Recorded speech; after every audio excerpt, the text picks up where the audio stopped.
Welcome one, welcome all to my podcast where I focus on your favourite athletes, past, present and future. This is Tokyo 1964. This is 2020 Vision. Hello and welcome to episode 13 of 2020 Vision. This is part one of a two-part series where we are focusing on the 1964 Olympics. That's right, the 1964 Olympics set in Tokyo. It took 54 years to bring the Olympics back to this beautiful city in Japan. So, let's take a step back in time. I was lucky enough to get in touch with several athletes that competed at these very games in 1964.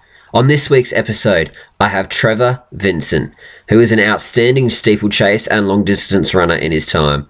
As well as that, I've spoken to Bob Lay, an outstanding sprinter.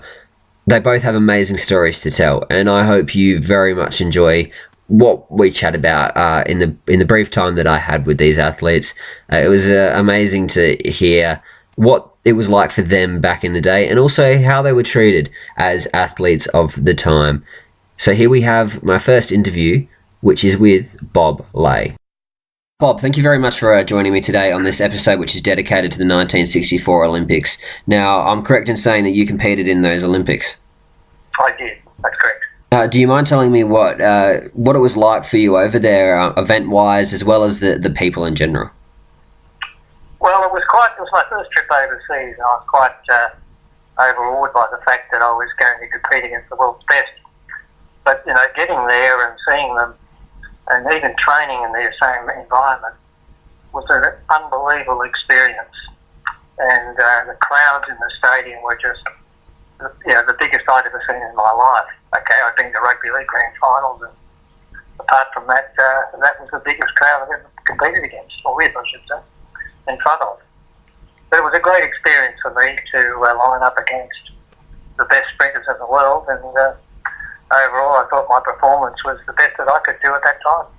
And that's all you can expect when it comes to those events, because we do in a sense aim for that gold medal glory at the end. But what we think is that's only like a once in a 4-year opportunity for you to do something like that. Well, it is. You train for that. I think every athlete aspires to be an Olympian and certainly make a final and go on to win a medal. So you were a sprint. Sorry? No, you were a sprinter in your time. What was it like back then, competition-wise? Because we've got the Usain Bolts of the world running around now. Was it good for you? How was it in regards to who you had to run against? Well, basically, we only competed in Australia. We had the what we call it, the Australian Championships, and we had the city versus country meets. We had New South Wales versus Victoria versus Queensland, etc. And then we had the occasional overseas visitor. And so really the competition was basically in Australia. We didn't get that opportunity to compete against the Americans and the Europeans and the Asians at that time. Some of our athletes had been invited overseas. I think Gary Holdsworth had been overseas. Peter Norman had been overseas. But in my case, no. I was basically just relying on my home competition to get me to the top level. So what was it like training-wise compared to what we see the guys do now? Did you have a training partner? What was the coach like? I had a very, very good coach, a chap by the name of Ken Stewart, and he coached a lot of the top athletes, and he was also a fitness director or a coach for one of the rugby league teams in Sydney. And I was fortunate enough to have this group to train with. And we had a pretty good schedule. We did a lot of weights, a lot of hill running, a lot of Sunday weekend work, where we did a lot of over-distance type work. But bear in mind that we were working then. I was working full-time as a clerk in the Sydney County Council. And basically you went off to training after work. You got home late, had a feed, went to bed, off to work, and then back to training again. So these days they're a little bit more fortunate. They're basically full-time, most of them. If they're not full-time, they get lots of opportunities to compete overseas or internationally. And I think that's something that we missed in those early days, that international exposure. But still, it was a great experience.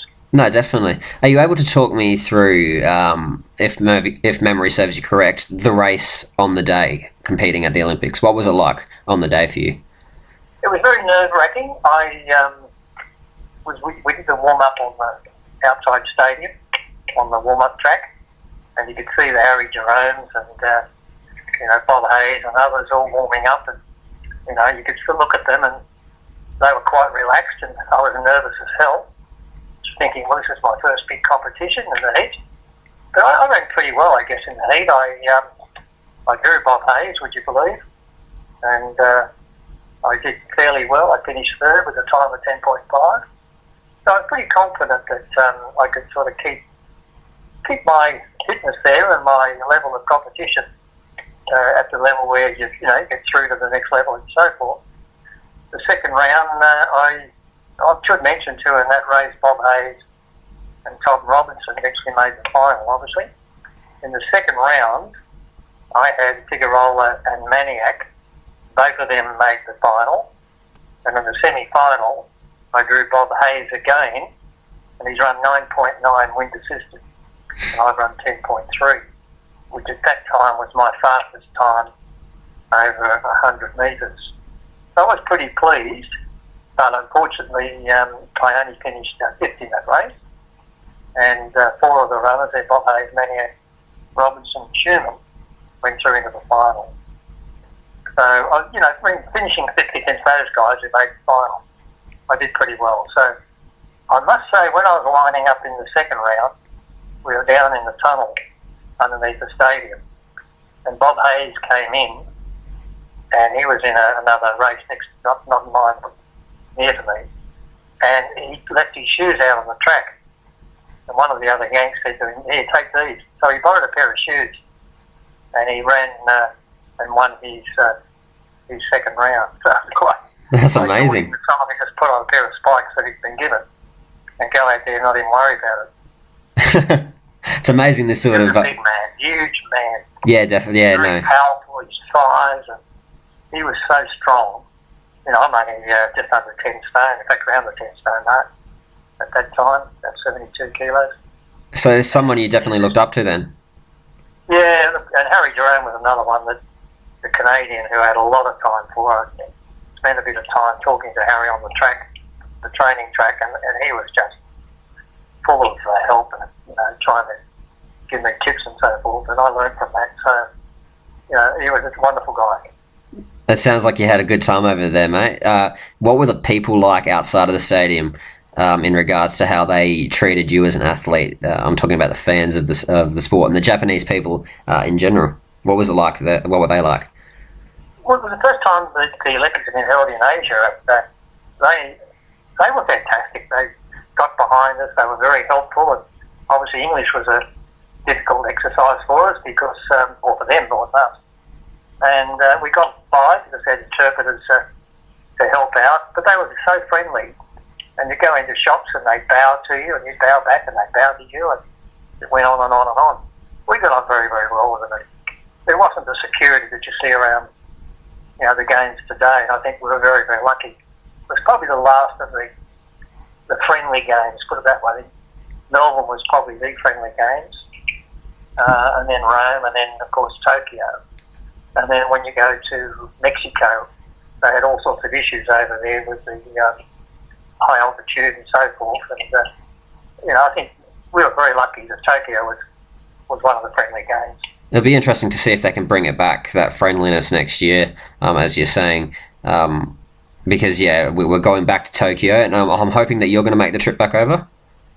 Look, I'd love to, but I'm not enjoying the best of health at the moment. Okay. So travelling's not on the agenda for me at this point. Well, I'm sure that the memories that you've told me today, that will still live on those, because I'm pretty sure they're using the same tracks that you would have run on, in a sense, the same stadium. So those memories will still be there. So you will be there, which is good. I'll be watching it. That's good. One of the things that really stands out for me over there was I was in the stadium when Betty Cuthbert won, and Julia Moore was in that race. And it was just an incredible performance to see Betty, who was a good mate. We both came from the same athletic club in Sydney. And we did a bit of training together, but not all the time, but we were good mates. And it's really, we kept that association going right up until she passed away. So that was just incredible. And Pammy Kilburn, who was in the hurdles, she got a bronze medal. You know, Pammy and I are good mates today. So, you know, and people like that you keep in contact all your life, which is great. Fantastic. No, it's good that you build those sorts of bonds during the experiences. Let's have a chat about what athletics is like today in compared to what we had back then. Do you keep up with the what's going on at the moment? Not as much as I used to. I was very much involved on the board of Victorian Athletics. I'm going back 15, 20 years. And I was president of Athletics International, which is a group of former athletes that had reached the high level. And our plan was to put back into the sport by doing scholarships for young athletes and assisting them. But probably the last 15 years, I sort of dropped away from it.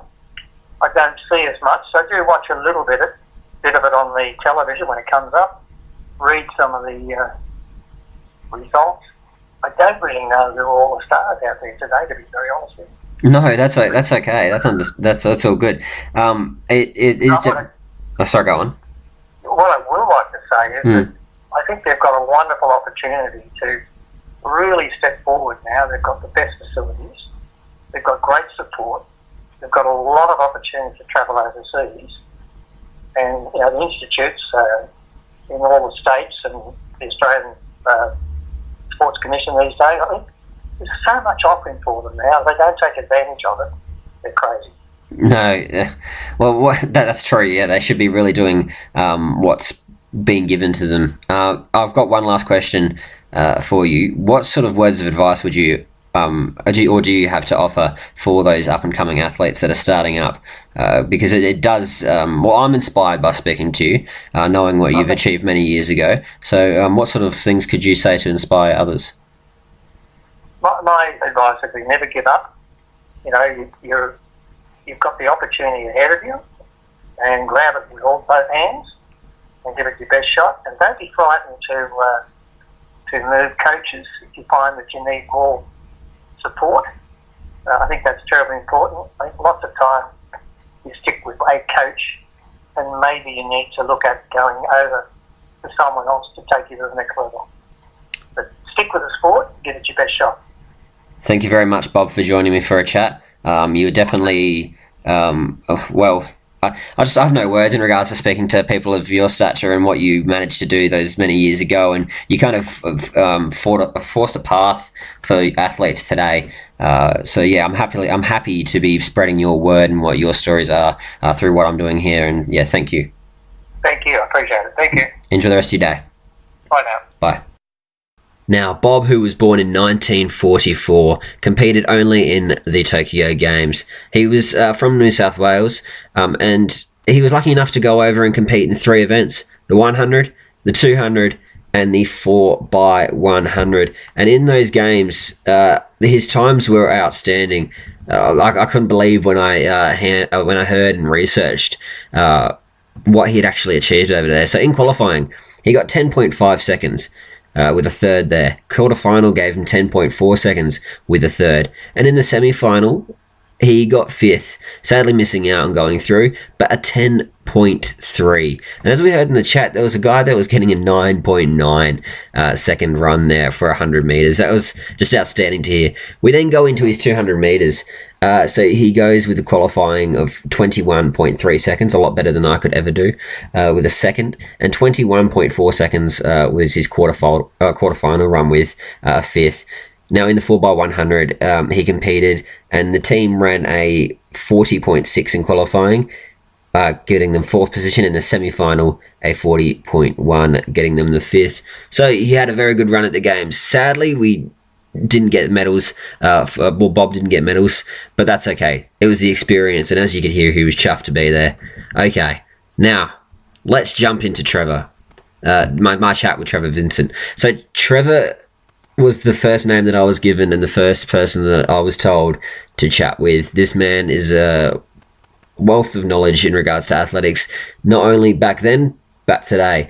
It was just an amazing chat with Trevor, and I thoroughly enjoyed hearing what he has going on currently, as well as what he experienced in 1964. So here we have my chat with Trevor Vincent. All right, Trevor. First of all, thank you very much for joining me for a chat on my special 1964 Tokyo Olympic Game podcast. I'm very excited to be having you and a bunch of other athletes. So can you tell me how you began as an athlete many years ago? Many years ago, yeah, that was in the early 1950s, actually. I suppose that I got in. Well, my first running was done when I was in the Boy Scouts, and I competed in the Scout sports, and not really at school except in my last year. But then around that time, 1954, I became aware, of course, of John Landy, and he was an incredible influence on everyone in that era. So I went along and watched John's races, and of course, I was aware of the Commonwealth Games and the Mile of the Century with Roger Bannister. And then soon after that, I got involved with my local club, Glen Huntly, which wasn't that strong in distance running, but they had a few distance runners, and they trained on Caulfield Racecourse, which I lived close to. I lived in Caulfield. And then around that time, the Olympic Games were coming up, so that was a great inspiration for people as well.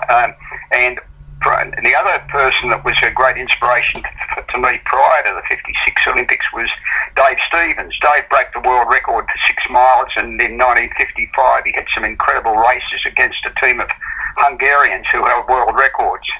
So it was sort of a great environment to start running. That's where it all started, and I kept running, and I didn't start running until I was about 16. And then a few years later, I decided to try the steeplechase in the very early days, and I could handle that reasonably well, but I didn't treat it too seriously. But I did run in the Australian Steeplechase Championship, I think in 1958, and that was the first time that ever had an Australian Steeplechase Championship. There were very rarely was steeples run. In fact, there was only a water jump in Melbourne and Sydney. So it did make it a bit hard to put the event on. So yeah, that's how it started. That's awesome, mate. So you've had your people that you looked up to, which is awesome, and I'm sure that you've inspired some people as you've gone along yourself. So what was it like leading up to those 64 games and the qualification in regards to standards, and also what you had to do as a person? Well, I was pretty optimistic in Tokyo, but what had happened prior to that, early 1960s, Ron Clark, who you might have heard of, made a comeback to running after being a champion junior around the time of the 56 Olympics. Ron Clark came back and started running with us at Caulfield Racecourse. So we built up quite a good squad with another guy, Tony Cook, who also came to Tokyo with us. Rod Vanella, who ran in the Commonwealth Games Marathon, got a bronze medal in 1962.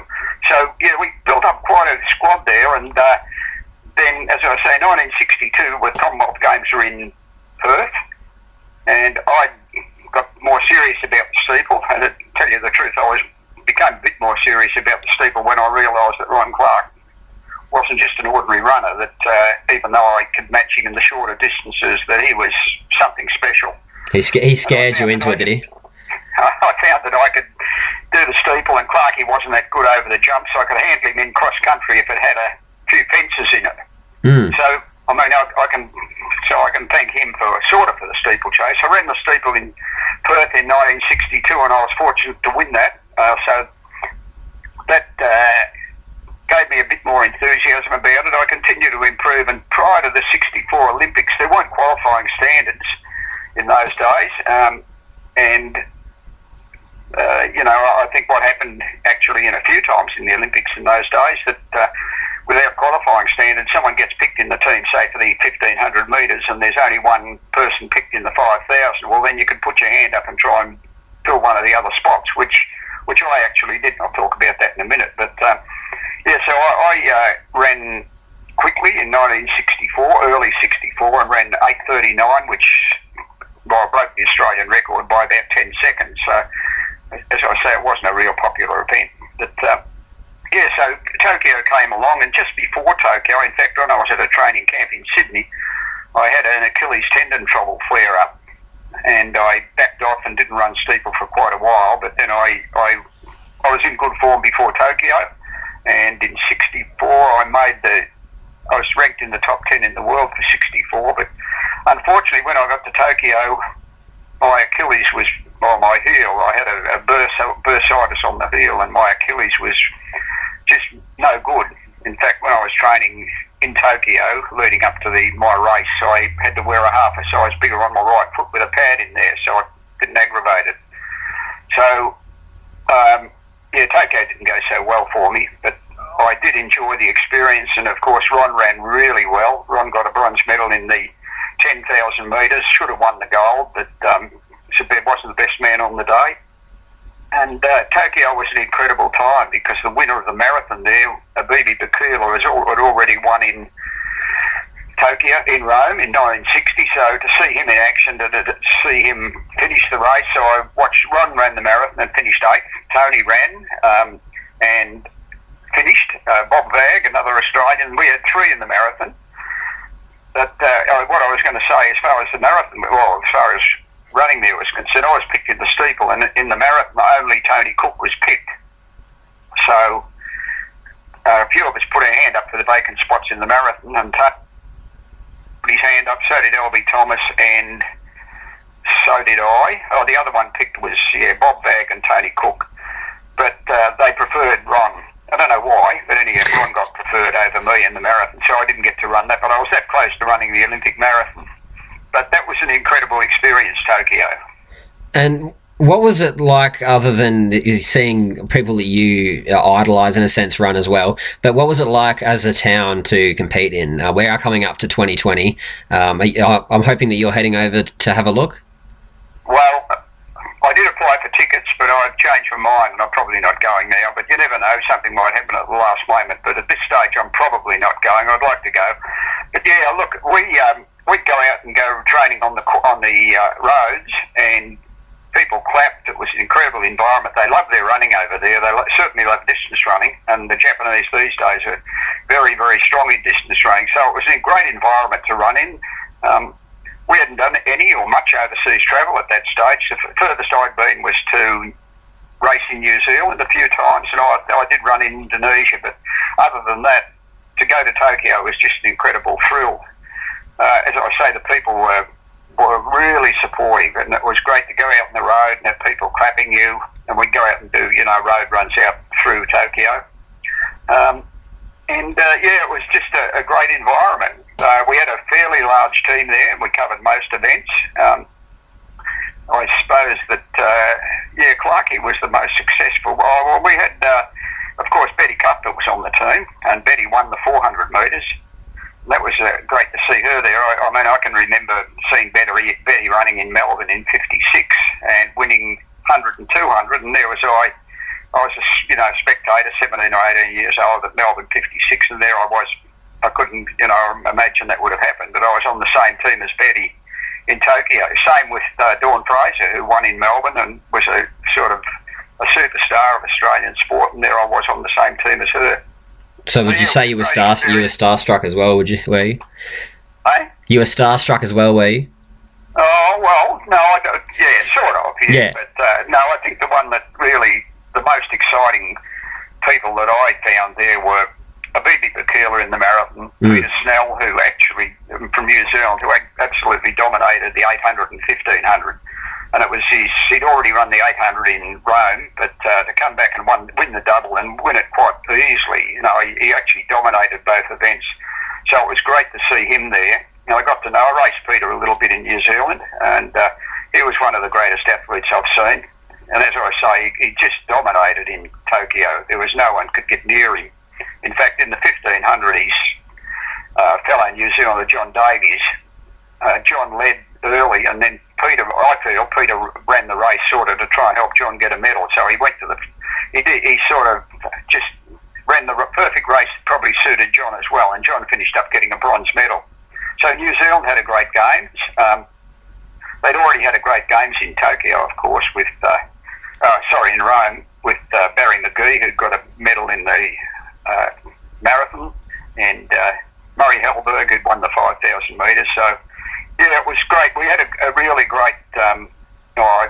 friendship with the New Zealanders.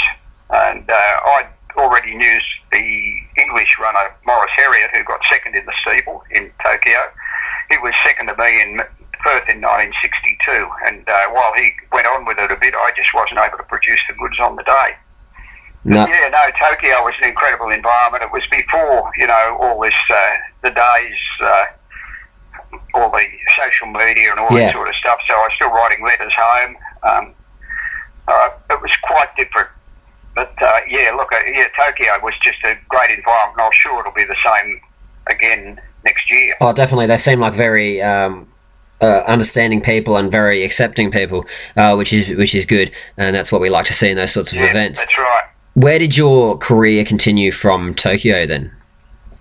Well, I'd had that Achilles tendon problem, but the team doctor in Tokyo, Howard Toyne, who was an excellent sports doctor, he told me that he thought that if he gave me a cortisone injection, it would probably help me, but he wasn't keen to do it so close to the race. So he didn't do that, and so as I say, the race didn't go that well. But when I came home, I went and saw him within a week of getting back from Tokyo. He gave me a cortisone injection, and the Achilles recovered, and I ran quite well. In fact, I ran a steeple within about 2 or 3 weeks of getting back, and I beat one of the Americans who made the final in Tokyo. So it just wasn't my day. But I kept running, and in 1966 I was going very well, still running well at steeple and mile. I enjoyed the mile race, I must say. But coming up to 1966 Jamaica, I had a little bit of trouble early in the year with the Achilles again, the bursitis, so I backed off and didn't run a steeple for quite a while. But then we had a meet in March, I think, in 1966, so that was the time that I thought I'd have a go at it, and I did. And with my mate Ian Blackwood, who also made the team for Perth in 62, but not Tokyo 64, we had a neck-and-neck race, and on the last water jump when we were together, I landed and my Achilles tendon snapped. Oh. So that wasn't great. That put an end to me. I finished up in hospital that night, and I had to have the Achilles repaired. It was totally torn. Had the Achilles repaired. Ian went over to Jamaica, and he ran quite well there. In fact, in the race that I snapped my Achilles in, Ian broke my Australian record. So I'd love to know what might have happened if I'd kept going.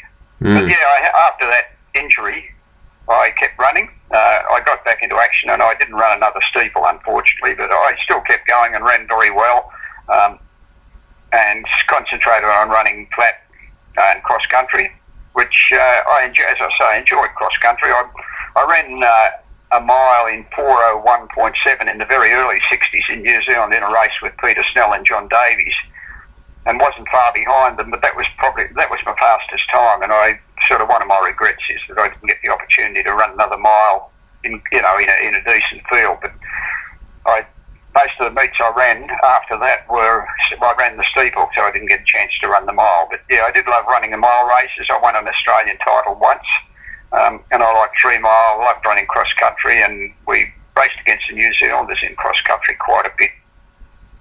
So Tokyo was probably the highlight, not so much from my own results, but from all of the great enjoyment we got out of the trip, the 2 incredible races we saw, the enthusiasm of the people, which, as I say, the Japanese people were just so incredible at the stadium, and also out in the roads and wherever you go around town. They were very welcoming, and they'd always want to shake your hand. So it's a great experience, and I'd love to go back next year. I'm sure it'll be a great game. So I think they're using the same stadium next year. That's amazing, isn't it? 50 plus years on. Yep. No. So in our early days, we didn't have the proper tracks. So it was the first time I'd seen. Well, in Tokyo, it was even a cinder track. So things changed after that. But the times, Clarkie's race in Tokyo was something memorable. I'm sure we'll see some memorable races from the Australians over there now. We've got some terrific potential. Just talking about distance running, we've got some great potential in marathon. We've got a number of guys running around 2:10, and 1500 and 5,000 metres, male and female, looking very good. The other one I was going to mention in Tokyo who ran really well was Judy Pollock. Judy got third behind Betty Cuthbert in the 400 metres. So, yeah, we had a great games over there. That's amazing, mate. It's amazing to be sitting here and speaking to yourself about what you achieved and what you were a part of many years ago. Now, you seem like a very scholared man in regards to athletics and knowing what's going on. You do follow what happens now, am I correct? Yeah, I know. I'm right up with it now. As you're probably aware, I've started a Facebook site a couple of years ago, and I called it Australian Distance Running Nostalgia. So I've got a couple of thousand followers on that now, and I'm always, it's always the source of lots of interest. And wherever I go, people tell me how much they enjoy watching it. So yeah, I'm a real fan of distance running, I've got to say. I can put up with the other events, but I do prefer distance running. Marathon, right from anything up distance 800 right up to the marathon. Not even big on ultra running, but I can understand it, and mountain running. But they're things I've never tried. But so I'm a great follower of distance running, and I've got most of my friends, or most of my involvement is still in athletics and still in distance running. Coach a few athletes, got a few, quite a few promising runners. Haven't turned out any Olympic champions yet, but you never know. There's Australia's very strong, as I say, and we're looking very good for Tokyo. And let's hope we can pick up a medal or two there. No, definitely, you're correct there. I interviewed like a lot of athletes, and I hope that we can interview them in 50 years' time, and they have the exact same feelings that you do, and you remember everything, which is exciting as well. 50 years ago, it's incredible. 55. What is it? 56 years ago. Definitely, yeah, it is amazing, and it's quite interesting how they chose to go back to Tokyo.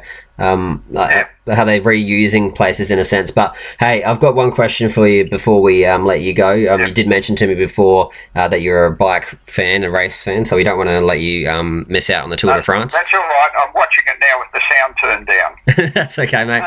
That question I want to ask you is, where do you see athletics heading in the future? Good. Yeah, I think that we're seeing more athletes become professional or full-time, and that wasn't the case in our day. And that's probably, contributes towards the faster times. And, the ability, people can just afford to travel the world, get more opportunities to race. I mean, in our day, we'd go to work, we had our families, we'd go on the way home from work, working 40-hour week or close to it. On the way home, we'd stop and do our run and then go home, do our long runs on the weekend. So there wasn't much spare time. It's a little bit better these days with the time that they've got. I can see, back in 1954, who would have dreamt that someone run a mile in close to 3:40? And in those days, we were looking at someone to run somewhere close to 4 minutes for the mile.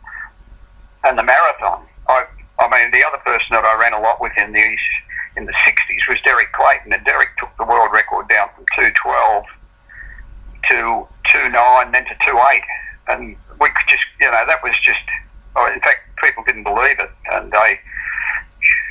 but now, of course, they're trying to run 2 hours for a marathon, and even without being a stage race, there's been a 2:01 run, 2:01 and a half, I think, for a marathon.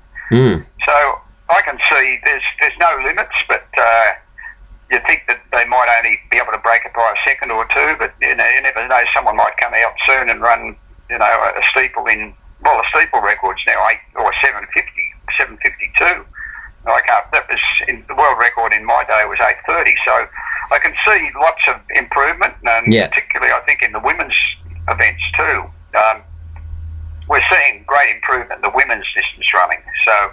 And I think that'll continue, and I think Australia will be right up there in that. We've got some terrific potential and some great athletes. So, I think there's more opportunities to sponsorship and all that. Yep, sorry. No, you're right. Sorry, mate. I was just going to mention a name, Catriona Bicep, last night. She broke that 40-year-old record in the 800. That's right. Yeah, I know Charlene's a good friend of mine, and it was great to see that happen, but it's lasted for a long time, and she only beat it by 0.2 of a second, so that's all you've got to do, but I can see that happening. the world record for, I know they don't run it much, but the women's mile record was broken just recently, and that was standing, that was around for 20, 25 years, the women's record for the mile, and now that got broken this year. So you never know. There's all sorts of records can be broken, and there's more scope for it, of course, in distance running. You're not going to break a sprint record by seconds, but more like hundreds. So yes, definitely. No, well, thank you very much for joining me today, mate, for a chat, and I appreciate your time, and of course what you did those many years ago as an athlete, paving the way for us to do what we do now. Thanks, Jordan. No worries. Thank you very much. Enjoy the rest of your day and the bike ride. Okay. Righto. Bye. See ya. Trevor Vincent, born in 1938, competed in the 3,000 steeplechase in the Tokyo Games in 1964. He ran in qualifying an 8-minute 58.8 in 8th, and as he said, he had his issue with his Achilles, but he bounced back with an amazing time there, and just an outstanding man to talk with.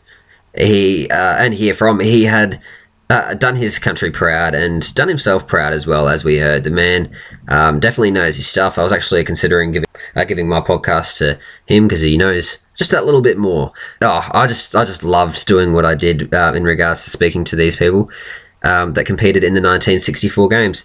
But we're not over yet. We've still got a part 2. So tune in when I release on Sunday the next episode. I'm excited for this one as I speak to 2 amazing athletes. But hey, you know what we're all about. You'll have to wait to see who's next. And for all you keen-eared people out there, you may have wondered that my intro changed. I have actually changed for the next 2 episodes the intro from what was the Los Angeles Games fanfare to the Tokyo 1964 fanfare. So I hope you enjoy that one there. But yes, join me next time. Who knows who we're going to get. Thank you for listening to another episode of 2020 Vision. If you want to find us elsewhere, go to Podbean, YouTube, or Spotify and type in 2020 Vision. You can also find us on Facebook. Thank you very much for joining us, and we'll see you again next week.